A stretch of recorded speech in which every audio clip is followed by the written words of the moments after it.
Good morning student. हम class 10th का chapter 4 जो हमारे जंभर से सिंह से दंत गणिष्यति है उसके क्वेश्चन आंसर करते हैं। पहला क्वेश्चन है बालक सिंह शिशो किम गणयितुम इच्छति। बालक जो था वो सिंह के किसको गिनने की इच्छा प्रकट कर रहा था। केशान केशों को गिनना चाह रहा था, नखान नाखूनों को गिनना चाह रहा, दंतान दांतों को गिनना चाह रहा, पादान पैरों को गिनना चाह रहा था। तो वो सिंह के क्या गिनना चाह रहे थे, जैसे चैप्टर से ही नाम से ही पता पड़ रहा है दंत गणिष्यति, वह सिंह के दांतों को गिनना चाह रहा था। इसका आंसर होगा आपके गैम। दूसरा बालकस्य किम नाम अस्ति। रिपुदमन, दुष्टदमन, अरिदमन, सर्वदमन। क्या नाम था? सर्वदमन उसका नाम था। तापसी कस्य क्रीडनम आनेतु गच्छति। तापसी किसको खेलने के लिए लेकर आती है? मारीचस्य, हिरण सर्वदमनस्य, मार्कंडेयस्य। यहाँ पे वह किसके खेलने के लिए लेकर आती है? तापसी कस्य क्रीडनम आनेतु गच्छति। किसके खेलने के लिए लाती है? मार्कंडेय। किसको क्या खेलने के लिए लाती है वह? मार्कंडेय। मार्कंडेय के द्वारा बनाया गया खिलौना खेलने के लिए वह लाती है। जातः कर्म समय के बालकाय अपराचित नामों औषधि ददाति। जात कर्म के समय बालक को कौन सी औषधि दी गई थी? किसके द्वारा दी गई थी औषधि? दुष्यंत द्वारा दी गई थी, मारीच द्वारा दी गई थी, शकुंतला या मार्कंडेय? मारीच। क्या आंसर आएगा इसका? ऋषि मारीच द्वारा उसे औषधि दी गई थी। तापसी केन पदार्थे नित्य निर्मित मयूर आनयति। तापसी किस पदार्थ द्वारा निर्मित मयूर को लेकर आती है? स्वर्ण निर्मित, सोने से निर्मित है वो मयूर, ताम्र निर्मित है, काष्ठ निर्मित, मृत्तिका निर्मित। क्या था? मिट्टी द्वारा निर्मित, बार बार आया मृत्तिका निर्मित मयूर को लेकर आती है।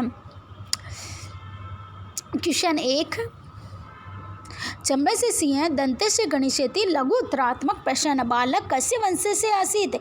बालक किस वंश से था? पुरु वंश से। इसमें आया था ऊपर पुरु वंश से था ना वो, पुरुवंश से। सर्वदमन मणिबंधे किम आबद्ध आसीत। सर्वदमन की कलाई में क्या बंधा हुआ था? क्या मणिबंधे किम आबद्ध आसीत, किसे बना क्या बंधा हुआ था? सर्वदमन मणिबंधे रक्षा करण रक्षा सूत्र जो था वह उसकी कलाई में बंधा हुआ था, रक्षा करण बंधा हुआ था। बालक से पितु की नाम अस्ति। बालक के पिता का नाम क्या है? बालक से पितु नाम है दुष्यंत आसीत है। बालक सर्वदमनस्य दमन कस्य संकाशम गंतुम गच्छति। बालक सर्वदमन किसके पास जाना चाहता है? बालक सर्वदमन मातु संकाशम गंतुम इच्छति। बालक सर्वदमन अपनी माँ के पास जाना चाहता है।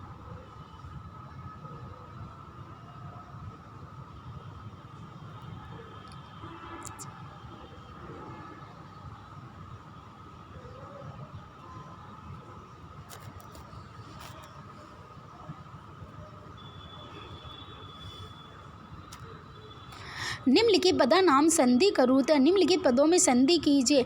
खलु अयम क अश्य। अब पहला क्या था पद नाम आपके?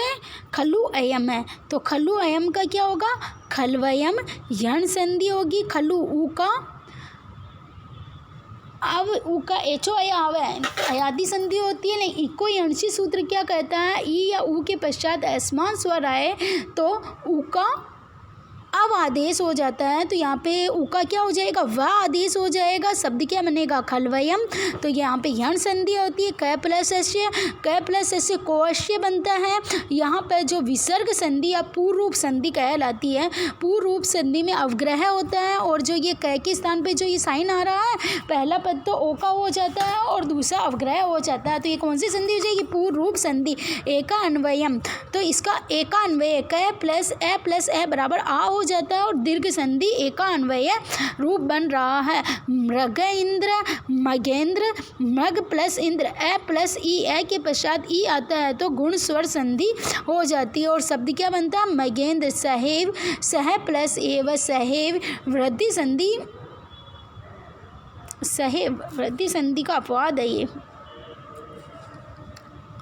सहेव शब्द जो है वृद्धि संधि का अपवाद है। वैसे तो ये गुण स्वर संधि बन रही है, ए प्लस ए बराबर ए आदेश होना चाहिए और गुण है, परंतु यहाँ पे सहेव वृद्धि संधि हो जाती है सहैव।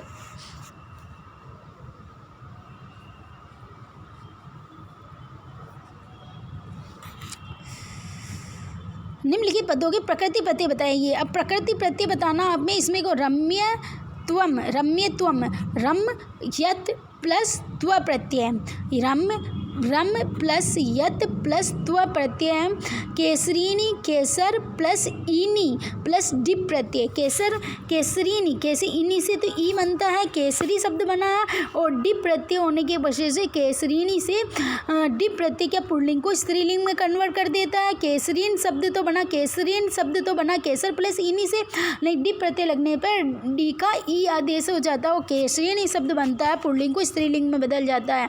जनता, जन प्लस ता में तल प्रत्यय होता है, तल में ता शेष रह जाता है, जनता शब्द बनता है। तल का त शेष, पर अपराजित, परा जी अ उपसर्ग होता है, परा प्लस जी प्लस कत प्रत्यय, अपराजित कत का त शेष हो जाता है, टा प्रत्यय लगते ही पुल्लिंग स्त्रीलिंग में बदल जाता है, शब्द बनता है अपराजित। निम्नलिखित पदों के वाक्यों प्रयोग कीजिए। पहला क्या, बाल है सर्वदमन वीर बाला आसीत है, अपेते वाक्य प्रयोग है, आप पुस्तक में ढूंढ सकते हैं इसका भी आंसर।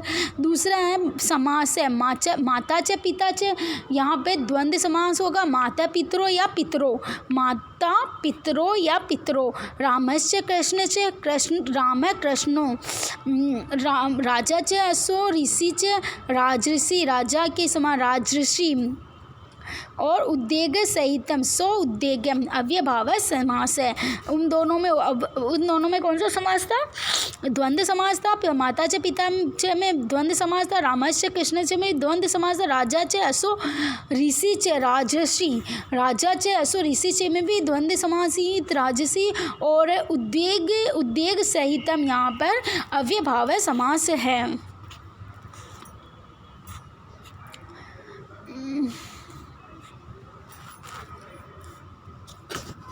निबंधात्मक प्रश्न आपके नहीं आते हैं।